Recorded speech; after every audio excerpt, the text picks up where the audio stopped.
Hello guys, welcome back to our YouTube channel. तो इस video के अंदर हम डिस्कस करेंगे क्लास 7 का चैप्टर नंबर फर्स्ट इंटीजर्स, जिसकी एक्सरसाइज 1.4 का question number third. Question number third है हमारे पास में फिल इन द ब्लैंक्स। आपको ये जो फिलअप दिख रहे हैं, ये ब्लैंक्स दिख रहे हैं, यहाँ पर आपको कुछ वैल्यूज़ रखनी है। वैल्यू इस टाइप से रखनी है कि आपका LHS जो है वो RHS के इक्वल हो जाए। ठीक है, ऐसी वैल्यूज़ आपको निकालनी है यहाँ पर। क्लियर है बात? तो इस वीडियो के अंदर हम देखेंगे कि यहाँ पर इन क्वेश्चंस को हम एक तो ट्रेडिशनल तरीके से करेंगे और एक हम शॉर्ट ट्रिक से करेंगे। ठीक है, ट्रेडिशनल तरीका मैं इसलिए करवा रहा हूँ, डायरेक्टली मैं शॉर्ट ट्रिक भी यूज़ कर सकता था, है ना, और आपको समझा सकता था। लेकिन मैं ट्रेडिशनल वे इसलिए बता रहा हूँ क्योंकि ट्रेडिशनल आपको समझना बहुत ज़रूरी है। क्योंकि जब एडवांस लेवल के क्वेश्चन आते हैं तो वहाँ पर हमारा जो काम करता है वो शॉर्ट ट्रिक नहीं करता है, ट्रेडिशनल करता है। ठीक है, और ट्रेडिशनल आना हमें बहुत ज़रूरी है।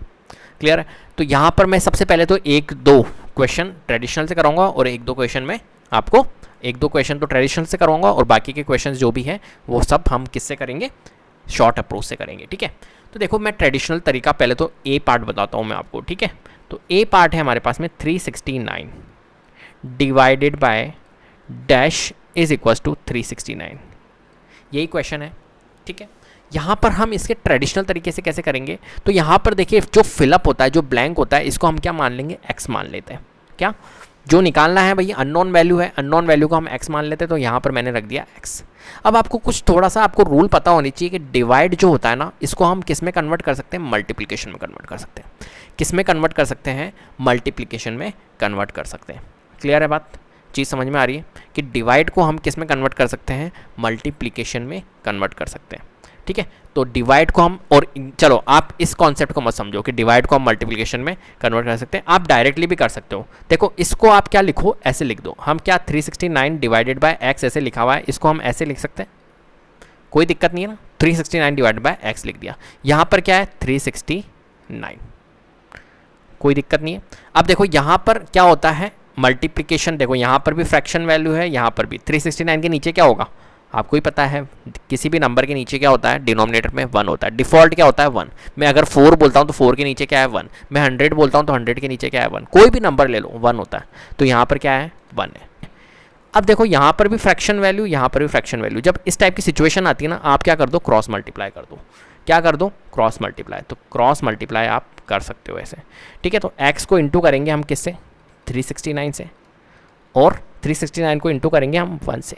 369 को जब 1 से मल्टीप्लाई करेंगे तो 369 ही आएगा। अब देखो यहाँ पर रिलेशनशिप किसकी हो गई हमारी? मल्टीप्लिकेशन के। अब आपको पता है x के वैल्यू हम फाइंड कर सकते हैं, मल्टीप्लिकेशन की रिलेशनशिप है। 369 को जब हम ट्रांसपोज करेंगे तो क्या हो जाएगा? हमारा डिवाइड हो जाएगा। तो 369 डिवाइडेड बाय 369, और 369 से 369 कट, x की वैल्यू कितनी आ जाएगी? 1 टाइम्स कट होगा, मतलब x की वैल्यू हमारी 1 आ गई। एक तरीका तो ये।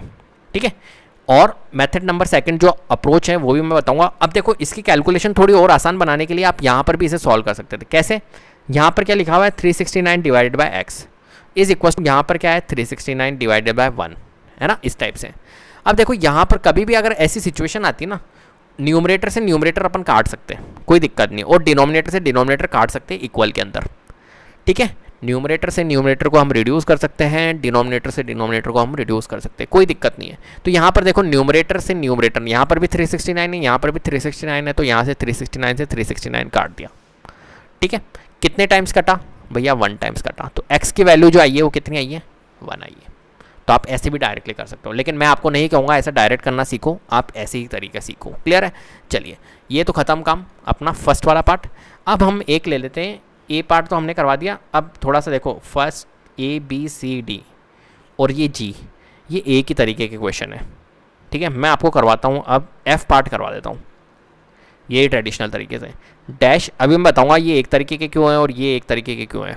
48 इज इक्वल टू -1। ठीक है, यहाँ पर हम क्या करेंगे? x करेंगे, पता ही है आपको। अब ये क्या हो गया? हम इसको ऐसे लिख सकते हैं, x divided by 48 is equal to क्या है हमारा? -1। ठीक है, अभी मैंने आपको बताया x divided by 48 is equal to -1। क्या करेंगे हम? आपको पता है -1 के नीचे क्या है? 1 है।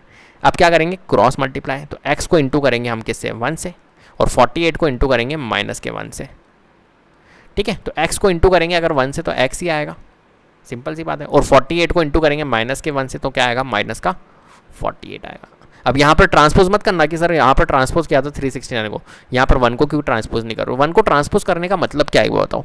जब किसी भी x को 1 से मल्टीप्लाई करोगे तो क्या आएगा, 1 ही आएगा ना, तो ट्रांसपोज क्यों कर रहे हो। और अगर चलो ठीक है आप ट्रांसपोज करना चाहते हो, आपने यही सीखा है कि सर मल्टीप्लिकेशन में ट्रांसपोज करो, कोई बात नहीं कर लेते हैं। 48 इंटू माइनस का 1 डिवाइडेड बाय ये लीजिए 1 से 1 रिड्यूस कर दिया, ये माइनस बचा था, माइनस किसके पास आ जाएगा, माइनस के 48। तो x की वैल्यू कितनी आ जाएगी हमारी, माइनस की 48। क्लियर है बात, समझ रहे हो। ये चीज़ थी हमारी ट्रेडिशनल। अब हम इन सभी क्वेश्चंस को डायरेक्टली शॉर्ट ट्रिक से करेंगे। कैसे, मैं आपको बताता हूँ। देखो A B C D, A B C D और G, इनको आप थोड़ा सा फोकस करो, ठीक है। A B C D और G को, ये पांचों पार्ट एक टाइप के हैं, और जो E F और H, ये 3 पार्ट एक टाइप के। टोटल नंबर ऑफ पार्ट्स कितने हैं, 8 है, ठीक है। यहाँ पर अगर आप फर्स्ट पार्ट में देख रहे हो, जैसे कि A पार्ट में आपको समझाता हूँ, 369, देखो ये शॉर्ट अप्रोच है, ठीक है, लेकिन मैं नहीं चाहता हूँ कि आपको ट्रेडिशनल तरीके से आनी चाहिए हर चीज़। 369 जब भी ऐसा होगा मतलब डिवाइड से पहले वैल्यू होगी और डिवाइड के बाद वाली वैल्यू निकालनी है। देखो A B C D G, ये पांचों पार्ट ऐसा ही है, डिवाइड से पहले वैल्यू दे रखी है और डिवाइड के बाद वाली वैल्यू निकालनी। यहाँ पर आपको क्या करना है, हमेशा इस वाली वैल्यू को और इस वाली वैल्यू को क्या करना है, डिवाइड करना है। समझ रहे हो मेरी बात को। डिवाइड से पहले वाली वैल्यू गिवन है और डिवाइड के बाद वाली वैल्यू निकालनी है। यहाँ पर आपको क्या करना है, हमेशा इन दोनों वैल्यू को, जो दो वैल्यू दी हुई है, इनको क्या करना है, आपको डिवाइड करना है, याद रखना। तो 369 को जब डिवाइड करोगे आप, 369 को जब आप डिवाइड करोगे 369 से, यहाँ पर भी 369 है, यहाँ पर भी 369 है, तो क्या आएगा आंसर, 1 आएगा। मतलब यहाँ पर क्या आएगा हमारा, 1 आएगा। क्लियर है बात। तो बी भी ऐसे ही होगा। देखो मैं बी भी आपको करके बताता हूँ। ये शॉर्ट अप्रोच है, -75, ठीक है, divided by dash is equal to -1। देखो यहाँ पर क्या है, डिवाइड की पहले वाली वैल्यू दे रखी है लेकिन डिवाइड के बाद वाली वैल्यू नहीं दे रखी। डिवाइड के बाद वाली वैल्यू निकालनी है, तो अपन क्या करेंगे, मैंने आपको बताया डिवाइड के पहले दे रखी है और बाद वाली निकालनी हो तो इन दोनों वैल्यू को क्या कर दो, डिवाइड कर दो।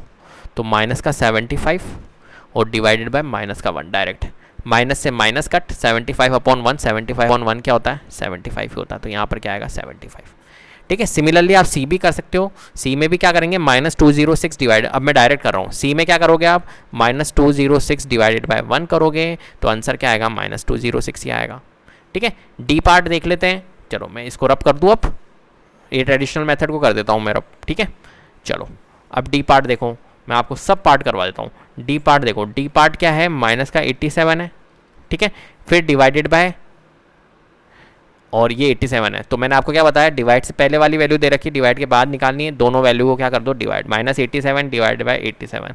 87 से 87 कट कितने टाइम्स, 1 टाइम्स, मतलब माइनस का 1। यहाँ पर क्या आएगा, माइनस का 1।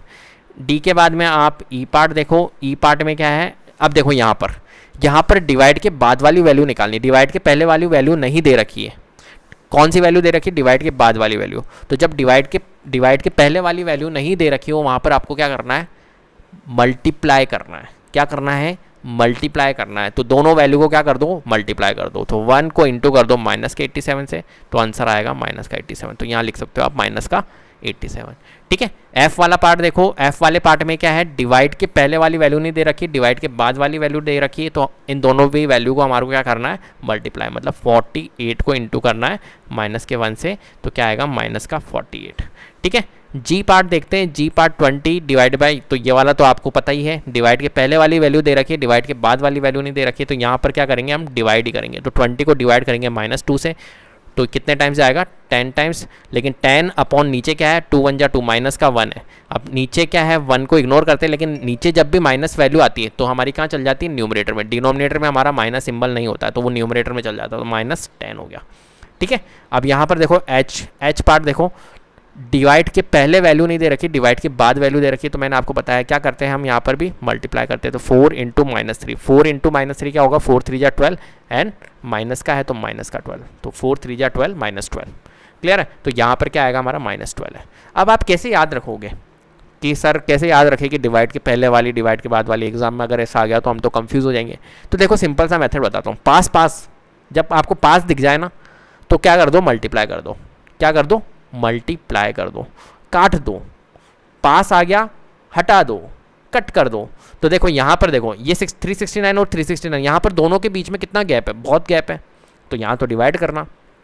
बट यहाँ पर देखो ये वाले 48 इंटू 48 -1 देखो 4 -3 देखो 1 -87 देखो, ये बिल्कुल पास पास है, तो इन पास पास वाले को क्या कर दो, मल्टीप्लाई कर दो। बस ऐसे याद रखना, पास में है मल्टीप्लाई करो, दूर है डिवाइड करो, बस पास है मल्टीप्लाई करो, दूर है डिवाइड करो, सिंपल सी बात है, ठीक है। लेकिन ट्रेडिशनल मेथड आना बहुत ज़रूरी है, क्योंकि जब बड़ी क्वेश्चन आएंगे तो वहाँ पर आपको ये चीज़ें नहीं लगेगी, ट्रेडिशनल मेथड आपको करना पड़ेगा। ये तो इस क्वेश्चन के लिए क्लियर है बात। तो इस वीडियो के अंदर इतना ही। अगर वीडियो पसंद आई है तो प्लीज़ लाइक कीजिए, शेयर कीजिए और चैनल को सब्सक्राइब कर लीजिएगा, बेल आइकन को जरूर प्रेस कर लीजिएगा, जिससे कि अपकमिंग वीडियोज़ के नोटिफिकेशन आपको टाइम टू टाइम मिलते रहे। Thank you so much.